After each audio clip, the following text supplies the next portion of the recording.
Hey, fellow G&Ters, those of us who like our spirituality with a twist. So Danielle and I are back to doing the Gin and Tantra thing. Danielle kind of sporting the gear.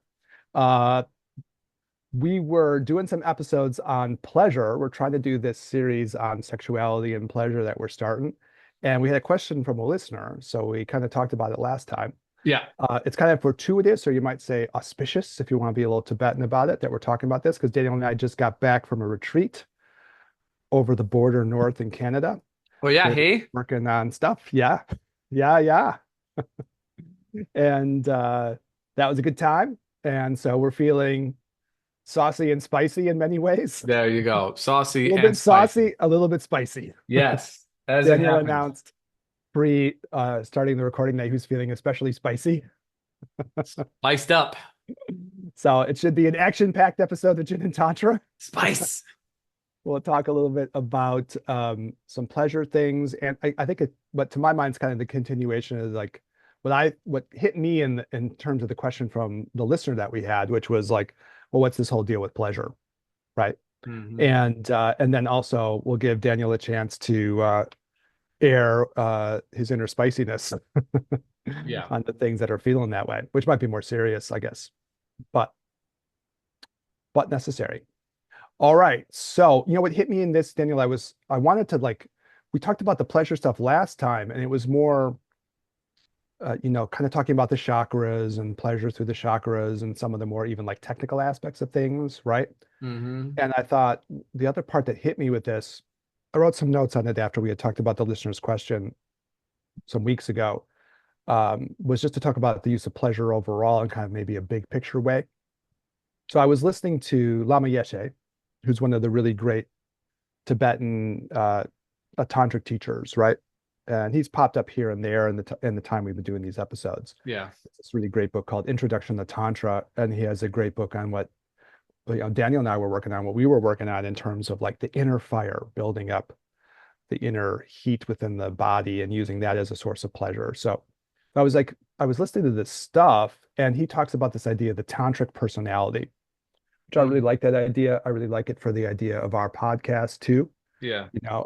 and it's something I thought a lot, So the point he makes is it's a specific idea of someone who really wants to and is kind of, I suppose, able and inclined to use pleasure as like the spiritual path, right? And that's kind of the idea of like more of the tantric personality. And Mhm. it hit me that on the one hand, this is partially an internal thing, kind of the desire, and then learning how to do this in different ways, right? Which can be the kind of things we were talking about last episode, how do you work with your own energies and how do you learn how to use those to produce pleasure, but also just, orienting yourself psychologically in that way, right?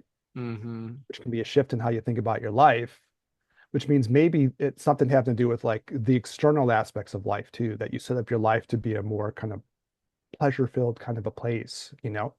But yes, but we are not talking about like external means such as, repeated use of alcohol, drugs, like there's not like even people, even sexual pleasure, right? Right Yeah, there. yeah. There's, so this kind of pleasure is not, of course, it's part of, having pleasure in life. We're not shaming those things by any stretch of the imagination. But we are not necessarily talking about pleasure in the kind of like dopaminic Hmm. ideology of chasing some external mediator for the experience of pleasure within ourselves, because the relationship that gets developed in that way is one of eternal need, one of eternal attachment. Maybe is probably a more Buddhist way of putting it. And it's like a dog chasing its tail. It just doesn't ever really cease. So while you may receive some temporary pleasure from, whatever, having a glass of wine, smoking a joint, reverse cowgirl, whatever you're into, um, ultimately the path to freedom, if that's the goal, and if the vehicle is pleasure, is one that does not require external mediators in order to experience said pleasure, so that you can, work your way towards a more freer state, we could say. Yeah, I was like, I had different thoughts in this. And I kind of knew we would end up bouncing around between different things because, we throw it out there and we each kind of come up with our own takes on stuff. And to me, I had like a thought, maybe we'll get back to it maybe in a little bit, but I had a thought there's kind of potentially like empty pleasures or something, right? Yeah. Pleasures that don't really pay off in some way, right? And maybe I'll like from my side, maybe I'll shelf that one and double back to it or something. But I agree with you, right? It's not just that, right? Yeah. Yeah. The other thing that hit me about this, and I again was interested in talking with you about this because we're going to have our own takes on this, but to me, okay, so Lama Yeshe continues with this conversation, right? I'll just maybe do it from his point of view a little bit. So he continues on with this and he says, well, a lot of these kinds of spiritual paths will involve more like renunciation, you might say, right? Mm-hmm. Things where you sort of like you sacrifice or you Yes. renounce. And so the point that he's making, if you have the tantric personality and you're inclined this way, that's not the kind of path you're going to follow, which I guess from what you're saying, kind of like find some kind of middle way, I guess, right? Yeah. Some kind of middle way between like, okay, we're not doing the empty pleasures. Maybe we'll get more about that kind of stuff later, at least the parts that I kind of feel about that. And then also, we're not going to do like just the renunciation part where we're going to be in this kind of headspace of like sacrifice and, yeah, giving things up and renouncing and these kinds of things, right? And I guess it depends on how we think about this, our culture and our world or something. This was an interesting one for me because I don't know exactly what you think about this, but when I was like kind of throwing these notes again together, thinking about Lama Yeshe, I thought, well, certainly there can be those attitudes in Buddhism too, and in like other spiritual traditions where you kind of do these renunciation things and purposely choose to like push away from the pleasures, right? Mm-hmm. As, part of your personal growth, development, spirituality, and so on. But then I was also thinking about like our particular culture, at least my feeling about it, which is it's kind of like a Judeo-Christian culture, which involves a lot of like sacrifice.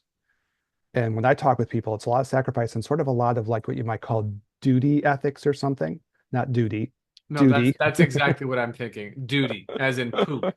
Poop duty, duty ethics. We know each other so well because I knew you were going to say that. Yeah. Yeah. And that's why you chose that word. Well, I chose it because of Immanuel Kant too. Don't go there, Daniel. Immanuel Kant, don't go there. But you could have said responsibility, Eric. You chose duty. I chose Kant. Okay, so in any case, I was thinking of Nietzsche, mm, as far as our philosophers. And he's like a really interesting point about this whole thing. If you get into a culture that is all about duty, sacrifice, right? Yeah. Eventually people burn out on it. You can't do it forever, Yeah. you know? Eventually it fries you out. And then his set of concerns about this was ultimately you get more and more bitter, and maybe that even leads to more and more grievance, right, in people because they sacrifice, they have grievance, they feel bitter. I mean, Am it I sounds setting like you you're up, Daniel? sounds like you're describing some relationships in life, my friend. I mean, this is a pretty common dynamic for people in general, Yeah, yeah, for sure. That's you know? true. And Yeah. so, I mean, I thought about this a lot because I know I think at some point, when I was doing my early parts of my little medical career, I Yeah. was pushing myself a lot. I was treating a lot of patients. You want to do good deeds. And Yeah. I also had the part of myself that was like, wow, I was sometimes treating people 6 to 7 days a week and, really pushing stuff. And then and I felt good about doing that. I didn't feel bad about doing those things, but I also had the thought of like, there's some little part in me, the little Catholic part of me or something, that keeps wanting me to push myself. And I think maybe we all have those little parts in ourselves. But I did kind of start to identify it as like, nah, this is like, I'm doing good deeds. I feel good about a lot of what I'm doing, but I am kind of doing something from this set of like responsibility and I'm being kind of maybe self-sacrificing or something like that. Mm. Oh, well, You Jordan know, Peterson would love that idea. So that's I perfect. put Jordan Peterson in the notes, Daniel. That's right. He's on my page. Yeah. So anyways, I think that's worthwhile thinking about it because I don't know how you think about this culture. I think about it as kind of like a Judeo-Christian culture at root, right? Since we're like naming fancy pants philosophers, I would maybe talk about Jean-Paul Sartre here, who basically says, at a certain point, people weren't Christian anymore, but the culture never really changed. Yeah. Right? Underneath, it's still that same kind of cultural wiring in it.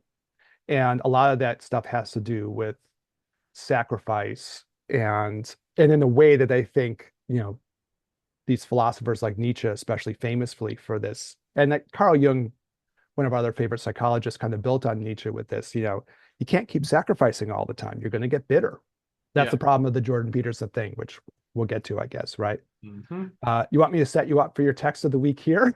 Is now the place to put it? Whatever you want, go for Up it. up to you, man. Yeah, It fine. does fit Yeah, because do it's it. a culture, right? It's Yeah, a culture yeah, question. It's a yeah, Judeo-Christian culture question. So, yeah. uh, I don't know. Feel good to you? Do it. All right, let me set Daniel up for this. Since we're talking about religious culture, Daniel sent me this amazing text during the week, to which I wrote back, "Wow, well said." And I totally hear what you're saying. So I'll let you do. Obviously, I'll throw the mic over to you, Yeah, and yeah, yeah. I'm curious to hear what you have to say about it. But Hmm. it was a great little bit of texting. Well, so tell them what I sent you. Well, you should tell him. Oh, okay. Well, I can look it up if you want me to. You want me to do the Oh, read? it's all good. Okay, cool. Just randomly, and it was yesterday. I said organized religion was the very first corporation. Yeah, yeah. And so I have these feelings for a reason, and I want to, and they fit here because this is what we're talking about. So, and I just, we like to give definitions. I know people know what a corporation is, but just so we can understand, a corporation is a legal entity created by individual stockholders, shareholders for the purpose of creating profit. Um, and so I wanted to have this as our kind of like working definition in order. So it's a conglomeration of people put together to make something in order to extract something out of it, right? Yeah. And why we're coming off of retreat. And so Eric and I, and so we're in a slightly different headspace and we'll just, we're going to keep it 100%. I have a slightly different, understanding after we have been back about a number of different things, Oh, So cool. Okay. so we came back on Tuesday, November 5th, the election day here in the United States for our international listeners. Although I feel like United States politics is almost international, but Mm. that's how it is. We sort of run things, I guess, for better or worse, often worse. And so it's a very stark difference being, up on retreat in Canada, literally in a different country, and then coming back to the US to kind of this like, tumult that has been building now for the last several years, really. And then getting back in the clinic and having, various reactions of different patients and practitioners. I'm not going to try and, um, you know, say much about that part, but what the most common thing that I got from people was like, I don't know what to do now, Mm. right? I don't know what to do now. So, some people are more frustrated than others for various reasons, looking for understanding, but then at some point you get to the next stage of like, okay, well, what happens? What happens now?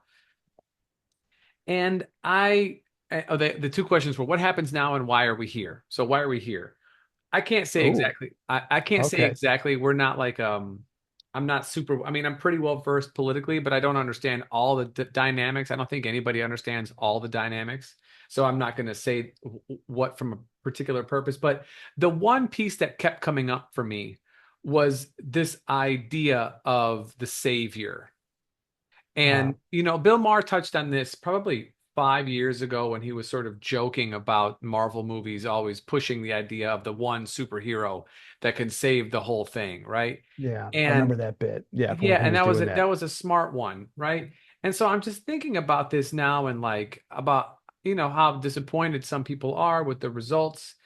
Um, and like why are we here? And the only thing that comes back to me that is like a kind of like a simple definition is that people are looking for someone to save them, right? Now, of course, everybody's got different grievances. Some people want this changed, lower taxes, whatever, who cares? But from a meta perspective and for our work here, right? I said that my personal work, and Eric, I think yours is the same way, was the same on November 4th as it is on November 6th. Yeah. Why is that the case? We have oriented our lives to be an aspect of what we feel important to share. And therefore, we feel it's so important that we're going to continue to learn more and more about it in order that we can share it more deeply, more effectively, all right, and a broader perspective. Okay, so my work hasn't changed. Eric's work hasn't changed. So when people ask this question as to what do we do now, well, the next question is, what's important to you? What is important to you? And does that help improve other people's lives? If the answer is yes, then your work is the same as it was before, as it is after, as it will be next week. Of course, it'll grow and develop, but that work does not change. Improving people's lives and in your own in the process, this is the same thing. So this is question number one, right? What is that part? But it takes me back to my point. Having those kinds of conversations with people are not so easy because the ground has not really been set for many folks because fortunately or unfortunately, the sort of Judeo-Christian, how do we want to call it, cage has been Oh, implemented upon society. And no offense, or offended if you want to be, I don't really care, are not wisdom traditions. Now, studying the Kabbalah and some of the deeper, more spiritual aspects, mm. yes, yeah, for sure. Shout out to those, right? And some, maybe Jesuits or, Christian mystics will Yeah, do a little Gnostic bit. Christians. Yeah. Yeah. Yeah. So they do that. Those are wisdom traditions. But generally, religion as a whole, especially the modern religions, because they are not old, despite what they say, they're not old. They're not old at all in the comparison of human history.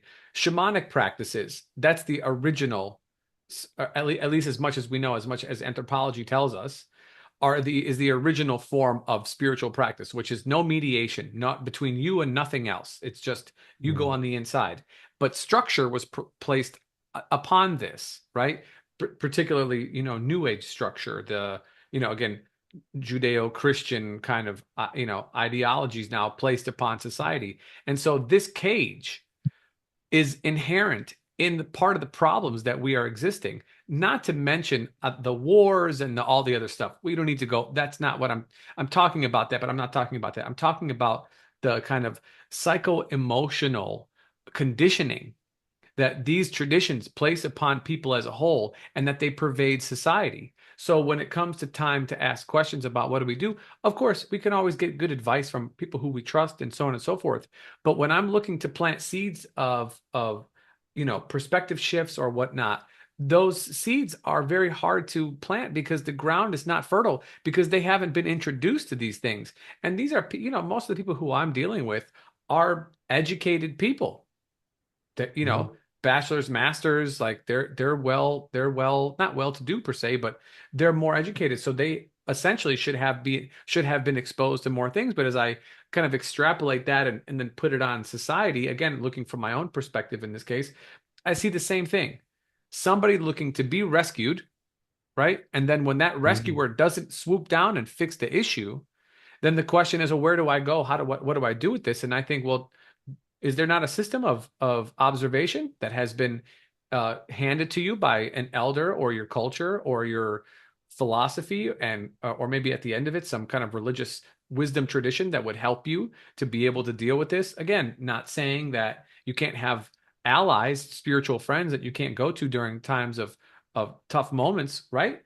But generally speaking, where is it that these things should be? Where do you learn them? You're not going to learn them in school. If you didn't learn them from your parents, you're definitely not going to get them from the culture. The last place is going to be religion.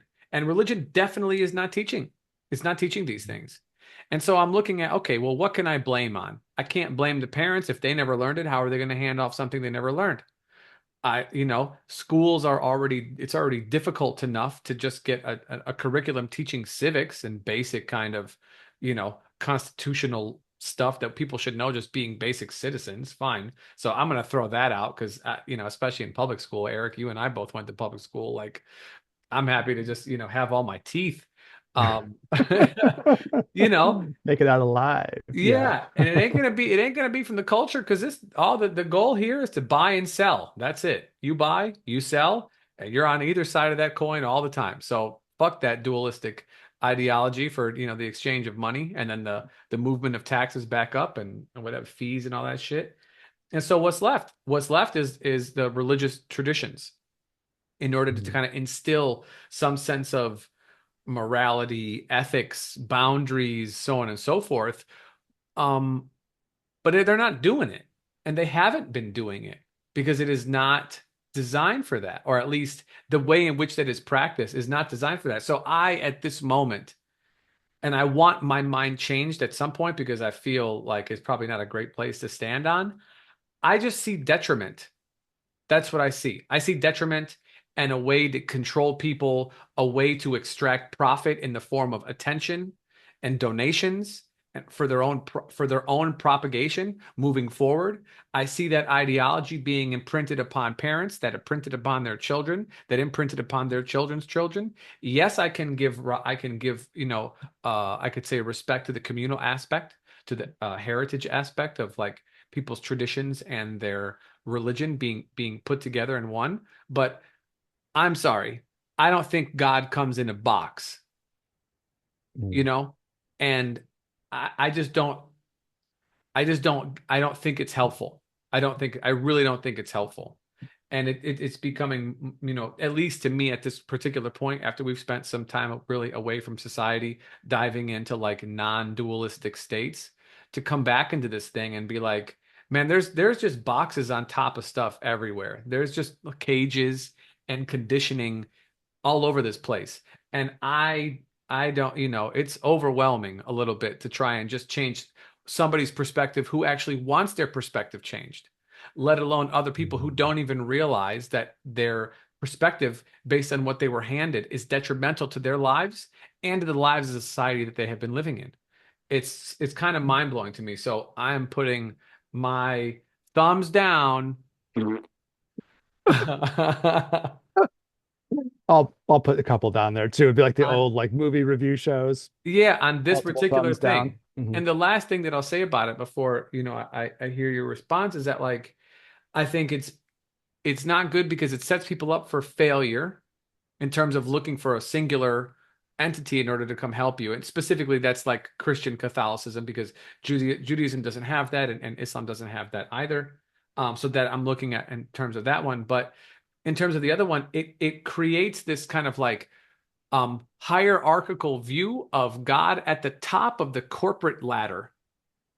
And then all Hmm. of the people who were, and I will call them minions because, you're quote unquote, working for God. Okay, well, he exists whether you work or not. Sorry, you matter not at all. Like you're basically an accountant with a funny robe on. You know what I mean? Like, let's cut your Hmm. hair and take a shower, my friend. It's, like go do some real work. You know what I'm saying? And like, and that kind of that relationship with the divine always puts the parishioner at the bottom of the fucking ladder, at the bottom of the ladder, so that you then have to go and sit with somebody or look at somebody who's been preaching or practicing or I don't know whatever you want to call it at the top. And I just don't. I think that structure is disempowering. One of my things I like. I think it's disempowering for people and it leaves them lost. Personally, and faith is important, but it is not going to help you be self-reflective. It's definitely not going to do that. So, double thumbs down. Gin and tantra poop, or duty. Sorry. Yeah, doing your duty. So do you feel, I mean, do you feel, I mean, I know you feel me, but like, Man, I like on a very personal level, I could almost feel like a little tear welling up here that wants to like creep down my cheek because mm, this is like you don't always talk this way exactly with this tone. There's this little something going on that's different, yeah. and I feel closer to you than I've ever felt, my Oh, brother. wonderful. Wonderful. I feel like our hearts are as close as they've ever been. And our hearts will be as one. The Caribbean Queen. That's That's Caribbean Queen by Billy Ocean. right. Oh, Daniel. Well, yeah, I do feel. I feel like, yeah, we've melded. We've done some kind of mind meld. Yep, our hearts will beat as one. Yeah. So okay. God, there's so much in that. I guess pulling it all together to me, like becoming like a tantric personality was like getting out of this, Yeah. right? That it had to have something to do with like transcending this stuff. And I think maybe we talked a couple episodes ago, and like they sometimes even in the Buddhist tantric world, they use this word renunciation, which never vibed with me. you know, transcendence I got, So I said, okay, transcendence is the word, right? And I guess there's like multiple levels on an individual level. If you're down at the bottom of some massive hierarchy, right? Hmm. Whether it's a corporate hierarchy in the actual, like, usually we use it in the business sense, or your framing of like the religious hierarchy as being kind of corporate too, right? Totally, yeah. And the top CEO is the big boss in the sky in this way of framing things, right? And you're somewhere Hmm. down at the bottom, like a peon or a minion or something like that. That's just Hmm. not a happy place to be, No. right? And certainly when we get to the other ideas in the tantras, like divine, the feeling of yourself is an important, your divinity in even of yourself. That's a tantric attitude, right? I take myself as being a divine force, a divine Hmm. presence, right? You're Hmm. not going to feel that way if you're down on the very bottom rung of the whole thing and everybody's standing on top of you or something like that.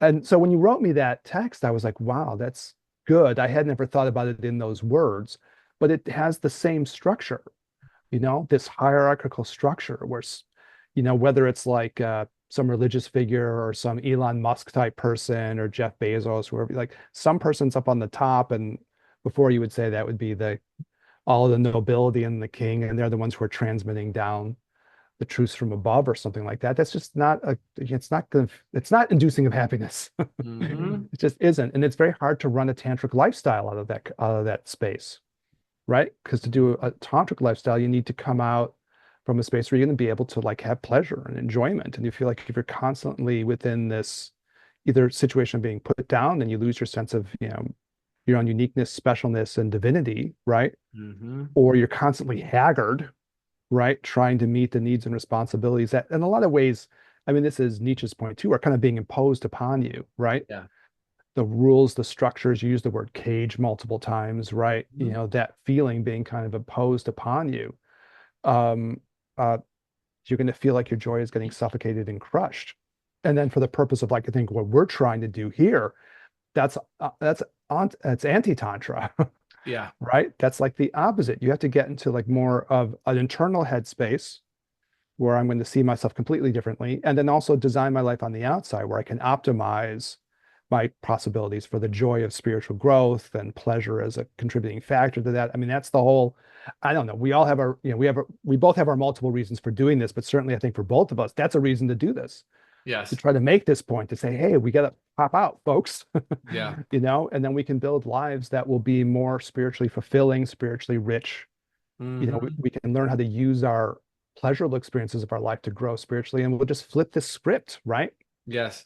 Get out of this. I think that's the pitch. I think the savior thing is interesting too, because I think Nietzsche would make that point as well, right? You're waiting for some figure to come along and be the external source, which is disempowering. And Hmm. Lama Yeshe talks about that. You can't go, you have to become the divine source, right? You're the empowering design force, divine force. It doesn't mean you can't have other people who will help you, like you said multiple times, right? Yeah. Yeah. We can tap into the, other people who are helpful in our lives, and even the inner divinity of all of us around each other, right? We all have it, so we can tap it into it within each other. But if we're like constantly having to like look up to something that's, like a big hierarchy above us, which when you compare it to a corporation, we sort of know a corporation doesn't have like great intentions, right? And so this is like to raise dubious thoughts about the intentions of this whole structure too, right? Is it Hmm. really supposed to be that freeing? Why am I standing in the bottom of this whole thing with everyone else kind of like balancing on top of me or something? Yeah. Yeah. I think in the in not you were talking about in the Christian world, but I think even when you get into the Jewish world or aspects of the Muslim world, and you might have more opinions on the Muslim world than I would have, but you're still kind of usually appealing to figures of authority, Yeah. Always. Yeah. right, above you, right? It's always the figure of authority of above you, and they're usually transmitting some kind of code that ultimately goes back to some designed source. Hmm. I don't believe in those things anymore. I don't think these things come from these sources. I mean, maybe I was raised that way as a Catholic kid or something, but feel like I don't know how you feel about this at this point in your life, but I've jettisoned those ideas. I don't think about those things as coming from some divine station trickling down to me, like some kind of horrible trickle down economics, right? Hmm. Raining down on my head. What was Bob Thurman's line? All the champagne is drunk above, and then like people take a leak and it trickles down on you. Yeah, something like that. Yeah. That's the trickle down. Yeah. So, I mean, there's a societal thing, right? I don't know what we do about that, but there's also like the individual response where you can go and say, hey, I'm going to like, even in the face of this, I think the tantric attitude would be something like, even in the face of this, I'm still going to build a joyful, blissful, meaningful spiritual life, even in the face of this, which I think is what you were saying too. Hmm. November 4th to November 6th, there's a day in between, but my underlying goals didn't change at all, Hmm. right? The Hmm. meaning of my life continued, right? Because it wasn't hinging upon these things. It was the meaning was coming from a different space. And I think being also very meta, um, we have, people who listen to us, and we never fully know who, hears every episode or does everything. I just want to make a comment to some, as half of a duo who create content, that would be considered in the spiritual space for sure, spiritual kind of psychological space, that there has been over the last, I could say probably, 7 or 8 years, a slow movement of people who are interested in spirituality slightly moving over to like conspiratorial spaces, and then going even all the way over to more like right-leaning conservative kind of spaces. So we'll never turn this into a political podcast, because that is just not what we care to do. There's fucking plenty of this out in the world, but there's not a ton of people in this space who keep it on this. They keep it, they keep it within what they're trying to do. We're going to pull things into our space in order to alchemize them for our personal spiritual growth, and for the edification of our patients, friends, and then listeners, not the other way around. I'm not going to, leave reality as it is and then try and, imprint some kind of spiritual teachings on top of it, because I believe that, you know, as, embodiers of divinity, that the kind of infinite space of emptiness that exists within inside of me, the infinite space of, if you want to call it like love, it can alchemize all poisons regardless. So I am going to intentionally, and I think we are going to intentionally pull things into us. I am never going to leave and, change up what we do. And there's not as many folks who remain this way because some people are chasing dollars or whatever. We will never talk to an advertiser or anything else like this. We don't ask for donations. We just do this. So I just wanted to make that point, as, we continue I just to be. guess we were talking about the like Russell brandification of things or something, maybe on the retreat a little bit. Yeah, a Like it little was bit. Yeah. interesting to watch how he went. If you're not in this space, you might not even know any of this stuff. But Yeah. he's the comedian, right, from England, and he started Russell off doing Brand. things Yeah. that were like spiritual stuff, and then eventually he veered and veered and veered, and now it's like unrecognizable. Yeah, totally. Yeah. So sometimes it's hard to even, when you made that point before, that sort of like this kind of like weird slippery slope or gateway drug thing or something that Yeah, leads people to, spirituality is the gateway to it's, strangeness, yeah, know. you brought that up before, and I definitely have known some people who maybe have gotten weird over, these Trumpified years, right? Totally. Yeah. Yeah. But uh yeah, but when you go out into the public sphere, there are people who've taken that weird journey where you're like, what Yeah. happened? Yeah. A couple of years ago, this dude was talking about certainly something else, something that Yeah. was much more of a spiritual content, and some of it's dollars chasing and some of it's whatever happens to people. It's really odd, you Yeah. know? Yeah. So okay. So on the Lama Yeshe front, this has to be done differently. There has to be a way in which, Yeah. if you identify this as the situation, and this is my home base of how I identify this, Yeah. uh, there's an element where you have to, like each of us as individuals, we have to kind of make this stand in a way of saying, okay, I'm going to have my life and I'm going to make it joyful, blissful, spiritually meaningful, and I'm going to do this, right? And that might mean taking a step back from some of the things that, I don't know, maybe old beliefs that I had or ways that I was raised or ways that people talk in the culture in which I'm in, but I got to do this, right? And that's, I think, quintessential to Tantra, right? And then there's the critique. I guess the two last things I thought about with this was, the doctor I studied with from China, and I bring this up occasionally on the podcast over these 4 years. he was shocked at like how not happy people were. That just stunned him when he got here. He started seeing patients, and it's, people in Chicago and people in the what we call the Chicagoland area around Chicago, the suburbs surrounding. And he was like, man, these people just aren't happy enough, you know? And he decided there was sort of a quintessential lack of joy. But to be a tantric personality, you have to be able to find that joy inside yourself and then also Mm-hmm. work as best you can under the circumstances that you're presented with to build an external life structure that supports that joy, right? Mm-hmm. So then you can kind of like start to fulfill this through. Yeah. So yeah. The other name that came up that also came up in my mind with this too was the Jordan Peterson aspect of this, which again is this is like the anti-Jordan Peterson is the only point I wanted to make. Right. The Jordan Peterson thing. And if you don't know him, if you're not in these spaces, he's like a Canadian psychologist who got first thing, he's a kind of like a self-help person, I guess you'd say, right? And then eventually is kind of like a right-wing propaganda figure, Now he essentially. is, yeah, but he started off as like somebody who, didn't want to do the pronoun thing and didn't want Yeah, to yeah. be told, that he can't say this or they say that in a Canadian university. So he was sort of lauded as like a free speech warrior, and then he got, notoriety through this, and then his fake intellectualizing and wearing of, I guess, tweed jackets with leather patches on the elbows makes you seem I don't know, contemplative, even if you're just slow on the uptake because of your addiction to certain pills over the years. You know what I'm saying? Also had some addiction problems. He's walked a complicated path, our That's Jordan. right. He's a character. But Character the for thing, sure. like, he's a popular figure, and it really is a little bit part of like what you might call the broification of things, right? Yeah, totally. Definitely appeals to a certain bro culture, and that's going to be a big issue if we get to the political parts of it over the upcoming years. Like, what's happening to this bro culture? Because it's Yeah. something off, right? Yeah. And And then every once in a while, I feel like we're trying to be a little bit of an antidote to that bro culture too. yeah. I think about that. Yeah. You know, you don't have to be a bro. You don't have to turn into kind of a dick to have a good life or Correct. to get laid or make your way in the world or whatever. Like that's just you don't have to do that. Yeah. I mean, I Mhm. think the pitch is to use, to use pleasure, to use positive means to change yourself. Yeah. And And then yeah, as that occurs, then you can reflect back upon the society that is not preaching that.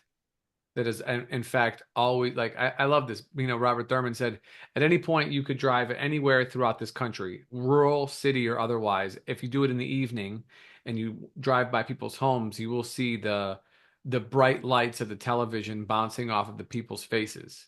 And a lot of the time, if you're not, this is probably previous, but there's commercials, and commercials are on for at least a third of the time of the show that you're watching, assuming you're watching network television. Obviously, Hulu and, whatever Netflix is different, but this is generally what he was referencing. Advertisements are always a meditation on desire. Always. So he's and like, like the empty desires, right? The kinds we were talking about earlier, the ones yeah, that don't go yeah, anywhere, yeah. right? Ones that are telling you you need this. In order to be Mhm. complete, you need this thing. Um, and it's such a deep point because he's like, people always say, "Oh, I don't have time to meditate," or "I don't know how to meditate," or "I can't meditate." And he's like, "You're meditating on things you don't need all the time, Yeah, all the yeah. time." And this is leaving you in an empty state. It's leaving you in a state of constantly needing, wanting something, or feeling like you need something. And what is anybody happy when their hands are empty? When if they feel like it, but they should be full? You're in a place of longing consistently. So there's a bit of, sadness or some kind of desire that's just leaving you empty regularly. And for me, the pursuit of pleasure, again, positive ones, leaves you full. You're not in need. You're not in want. You're in whole. You're holistic. That's just you feel full. I don't know how else to say it. There's a funny little synchronistic thing happening in all this episode in our conversations because our hearts are beating as one. That's But right. I was going through and I was sharing some quotes from Lama Yeshe with people right during the week. And there was one where he said, they use this word preda for like hungry ghost Yeah. feelings, in Tibetan Buddhist culture and Buddhist culture overall. It's not just Tibetans. They talk about being in this psychological state, and they sometimes even talk about using the imagery of beings who kind of represent this, this hungry ghost imagery, which is, you feel desperate and you feel longing and you feel empty, right? And so you can get into like the psychological space of what they call the preta, the hungry ghost that's always like can never get fed enough, and you always feel empty and longing and longing. And that it's designed to create that feeling, right? Hmm. So I mean, yeah, again, the tantric attitude in this is like you got to jettison these things. Total like weird tangent, but we like weird tangents on the podcast. I watched Fight Club for the first time with my son. He's 12. Oh, you watched Fight Club with him? We watched Fight Club, and it was like pushing the boundaries a little bit age-wise, but I thought, okay, he's a mature kid and he's watched a lot of shit. So we were doing kind of great old movies. We watched The Usual Suspects, Hmm. and I love the ones with the twists, ending with a twist. Though he'd kind of like he already had an idea that it was going to be, oh shit, what's the name of the villain in that thing? Fuck. I I can't don't know remember the which. name of the Usual Suspects guy. It'll hit me later. Yeah. But anyways, oh, it's so weird. I can't remember it. It's one of those names that's really obvious that doesn't hit you. But anyways, we're watching that one. I wanted another thing with a twist, so it's Fight Club. And his reaction to it was really interesting because he was looking at me, and the whole. If you remember the beginning of the movie, before it goes super dark, right, as it goes along, it's dark the whole way. But he's basically like he's overwhelmed by like all the emptiness inside of him, right? That's what's happening to the Edward Norton character. And he's constantly talking about like, I'll buy this from IKEA. I'll get the special table with the yin yang symbol on it. That's one of the bits in the thing, you know. And I'll get this little piece of property and this other thing, and it'll fulfill me in some way. And at some point, there's all of this bitterness of feeling that you've been lied to, that the things you've been told are going to make you happy don't make you happy, and the Hmm. bitterness builds and builds. And maybe we even talked about the Nietzsche stuff a little bit with my son. I can't remember. We had like these little intellectual conversations, but the bitterness of that character, and like if you haven't seen Fight Club yet, I won't totally give away the ending, though the movie came out 25 years ago, but okay. Spoiler alert. Spoiler. But anyways, if you watch the bitterness of the characters as they grow, it's almost like Nietzsche-like thing. You're like in this culture and you're bitter and you're bitter and you're bitter, and it grows uglier and uglier and uglier Yeah. as the movie goes along. And we were talking afterwards, it's kind of prophetic because it is kind of true of our era now. It's gotten more and more bitter, right? People feel more and more aggrieved and more bitter and more angry and more empty. And it comes out in uglier and uglier ways, right? And so it had the feeling of being prophetic almost, right? For like where things were going to go. Because it's male characters, right? And they feel empty and angry, and the bro part of this thing that is unfulfilled and the bitterness that comes out of that, right? Hmm. And I mean, I don't know when the last time you saw that thing. I hadn't watched it in years, Yeah, but not I was that really, long. I mean, it's been a little while, but I've seen it a couple times, so it's yeah. pretty well in my And it brain. was trippy at the end because he just went like, oh, it has Yeah. this shocker ending, and he like took the blanket and threw it over his head, and he was like, Yeah. what is happening?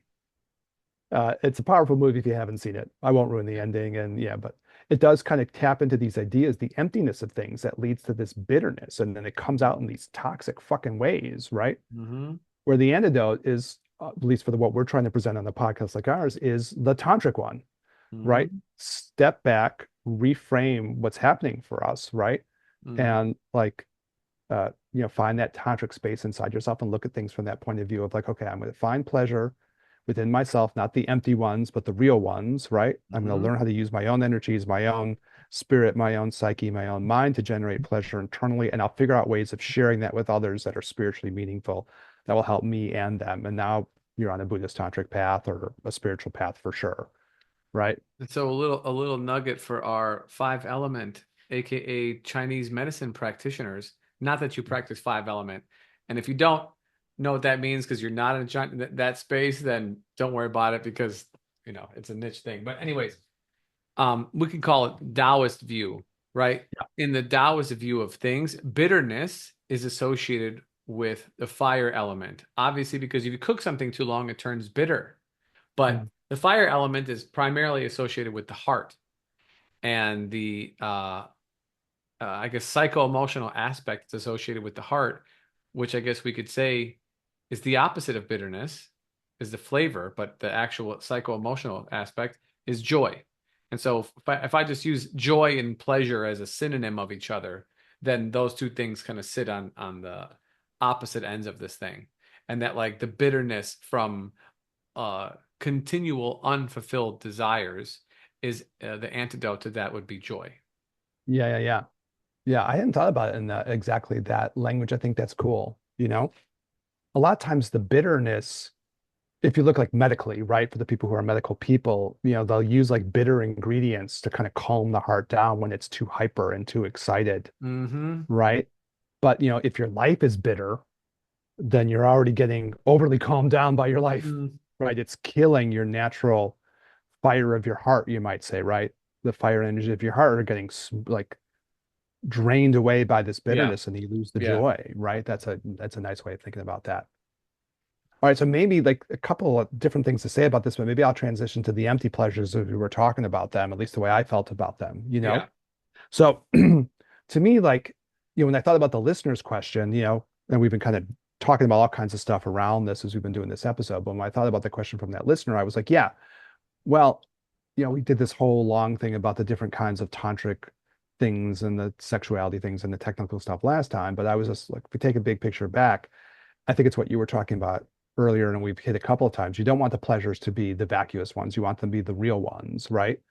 And then it takes like a little bit of this goes along with the talents of the heart and the fire too, to be able to distinguish things, right? I have to develop an eye that will distinguish the true rewarding pleasures from the empty ones, right? Mm-hmm. And start to look at that in my life and figure out the difference between those things.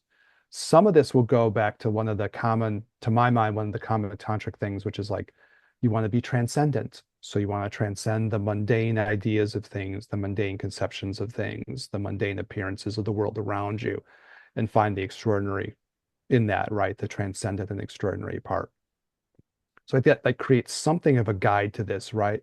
If something is within the world of like the mundane, or a couple episodes we even had words like shallow being used, right? Or petty, you know. If you're within those ranges, then you want to get out of those, right?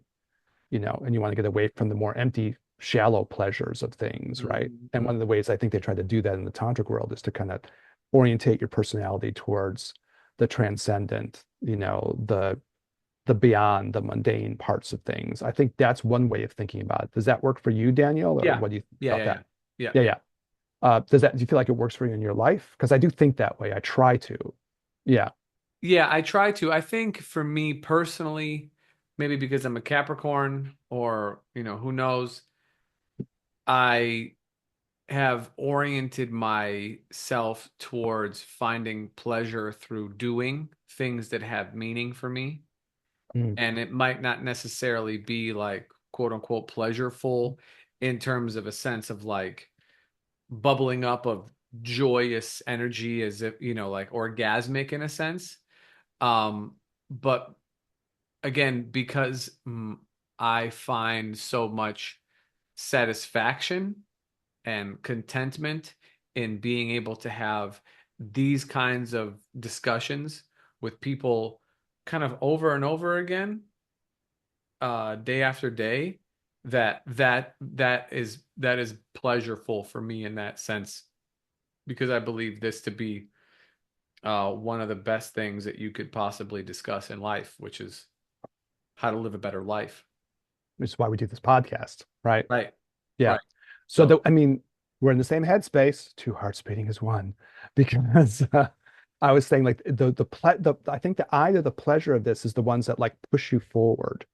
You know, Part of this will be the things that probably I think you're talking about. When I hear that, I hear meaning, right? yes. And the existentially meaningful things are the beautiful ones, right? Mhm. When we were on retreat, we were talking about having Samit on again, right? Samit Kumar, which was our very first guest that we ever had on this thing. And we were talking about the really great existential psychologists, Viktor Frankl, and the idea Oh of yeah. meaning, right?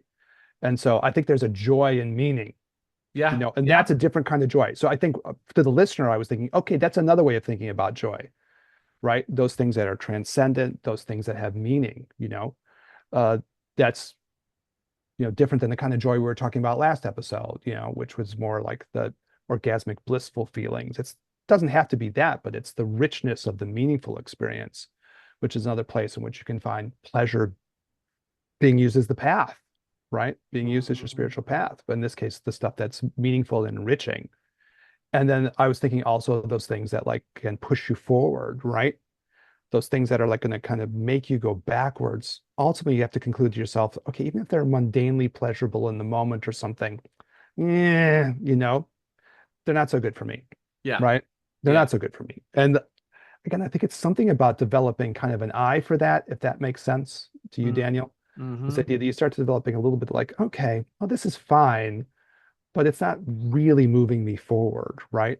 Mm-hmm. But it can happen in really kind of all aspects of life, really interestingly. Like you could have a relationship and you're like, it's okay, but it's not really moving me forward. Or even, you know, things that could be just generally like you have sexual experiences, you're like, well, that was okay, but it wasn't like, it's not moving me forward, if Well, that makes sense. So even the things that you normally think of could be pleasurable things, sometimes will take on that quality to them. yeah, and if I can, because we're kind of getting a little bit towards the end here, if I could even just double back for a moment, at least in those scenarios, you are being, I don't want to say critical, but observant of the influences that these practices have or experiences have in your life. But in the religious sense, that is that is frowned upon. Oh, okay, interesting. So like give me a little more on that. Let me understand what you're saying more there. So, okay, you get in a relationship and eventually you look at it and you're like, oh, wait a minute. I don't like to drink 5 or 6 days a week. And I don't like to eat as much fried food as this person does. And actually, I prefer to go for walks as opposed to watching television. You know what I'm Mhm. saying? And so you see that it's detrimental for your life. You know what I'm saying? Yeah, yeah, yeah. However, in many religious contexts, if you were to say, I actually don't believe this particular story, and I don't like how we only help people who believe the same things that we believe, and Mhm. I actually want to hear how other people think about stuff. It's interesting to compare and contrast. Those thoughts will get you shame. Yeah, Because because you're, yeah. if you express them, how dare you? How could you? This is not how this is supposed to be, or to, your faith, whatever. Um, and so that's just this like deep dichotomy, that tradition is not affording for people. And it just, yeah, it's not doing it. And so the kind of, again, we're gonna just go back, we're gonna funnel back. So loop and then funnel back in. The means of finding satisfaction through joy and pleasure is a way to not is a way to help yourself, I believe, have confidence in what it is that you are doing so that you can take and make difficult steps and or decisions. Not that they're going to be less difficult, it's just that you have solid grounding within yourself, you know, that you're not, it's not necessary for you to be fulfilled by an external source, especially one of significance if you find yourself to be a theistic minded person. This is really interesting. I mean, I'm being meta in the sense of talking about our conversations with one another over these years that we've been recording and sharing and all that. There's a different vibe. Yeah, there's a different vibe. I've been there's a song by a Uh-huh. rapper named Two Chains, Mm. and it's quite an old song at this point, but the song is I'm Different. And I for remember you talking about that one. That's Yeah, yeah, right. yeah. So, Uh-huh. yeah, I can say after our retreat and spending some time again just talking about like ultimate truth, conventional truth, external appearances is reality how we see it, and versus reality as the collection of energetics that is moving on behind the scenes. Um, I don't really leave that space anymore, or at least I Mm. haven't for the last week. Moments I have, but I'm generally in that kind of space, and so I believe that this kind of understanding, at least for me, but again, they talk about it all the time, and in the midst of these teachings is this kind of view of the world is important for people to be able to kind of touch, at least for a moment. And the fact that I get to be there for a longer period, and I look back and I'm like, damn, the further that I stand back from this thing, the more that I see like, oh man, people are just kind of very stuck in this Newtonian physics type ideology where reality is just composed of like these big, large blocks that bang into each other. And you go, well, what are you gonna do? That's just all we can do. I guess like, no, no, no, that's not all we can do, actually. And am fine. I'm trying to like, for the purpose of this episode and for the purpose of these few episodes that we're doing now and we'll, continue to do until we kind of get through the rest of this, eh, not imprinting any kind of particular philosophy or particular kind of ideology or ism of any kind. I'm just saying do it with pleasure. Whatever you're doing, do it with pleasure. And if there's not pleasure there to be had, then do it later or find something else, because I realize people got responsibilities and they can't, like whatever, you got family to support, and you're not going to just be like, sorry kids, I don't like this fucking job, so y'all ain't going to eat for the next 6 months while I figure my shit out. No, I get it. I get it, right? But on the other hand, try not to constantly be in a place where you're always wanting and you're never fulfilled, because then you are, as you said, you're gonna like that kind of sacrifice is gonna burn you out, make you bitter, and then make you resent the entire thing.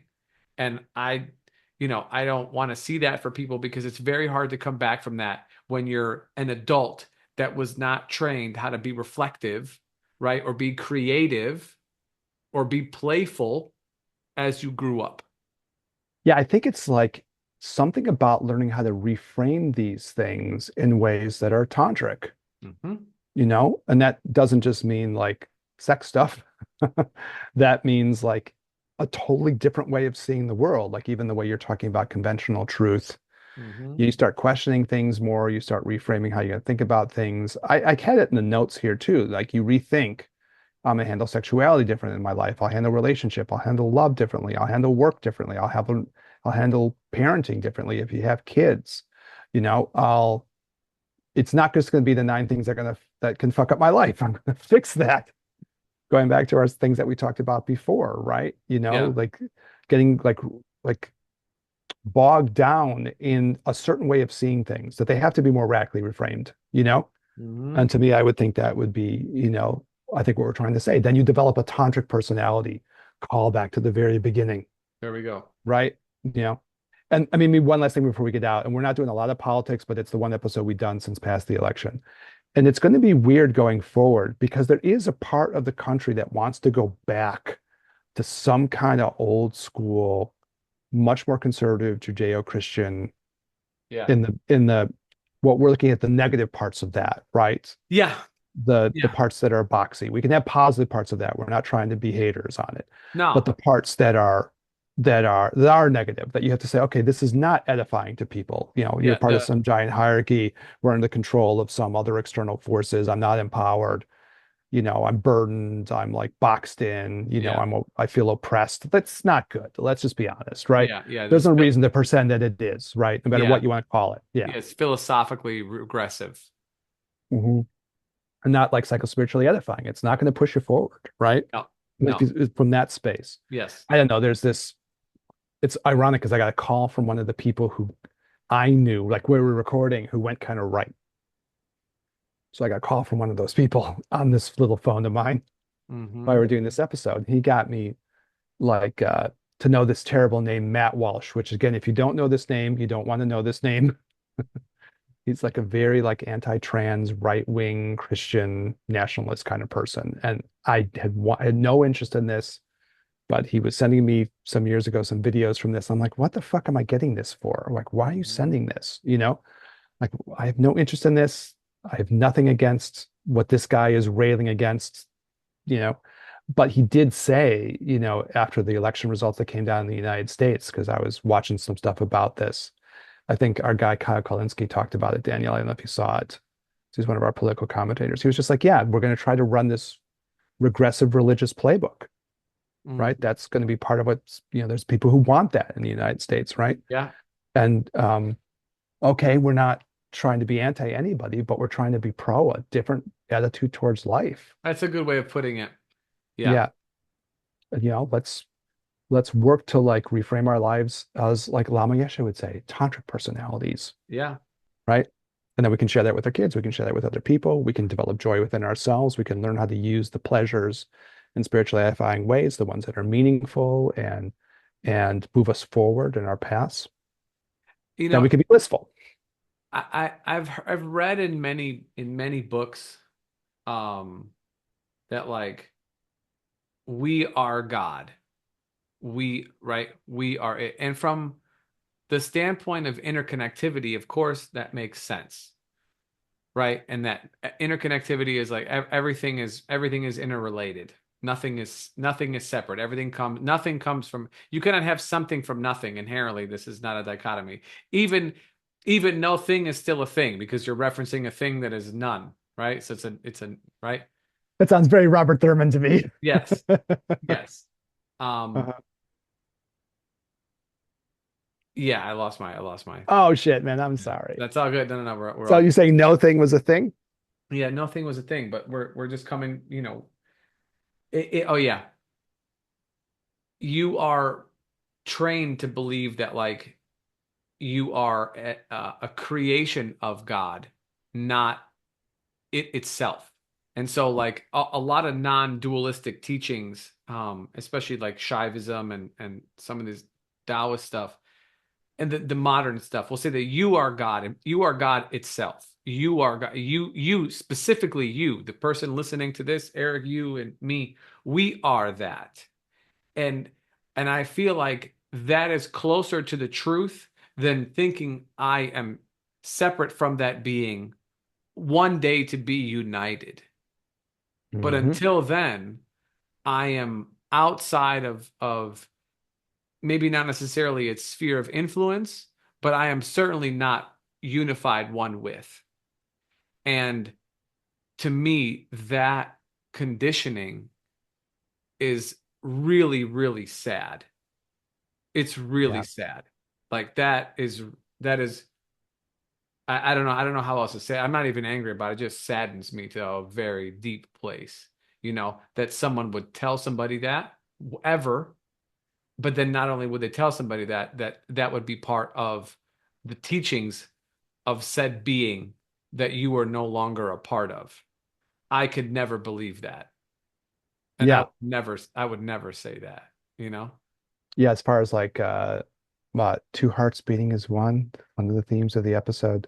Yeah, I do feel the sadness from you in that. Like even you're Mm-hmm. describing it, like, I can, I can feel the emotion of it, what you're explaining, right?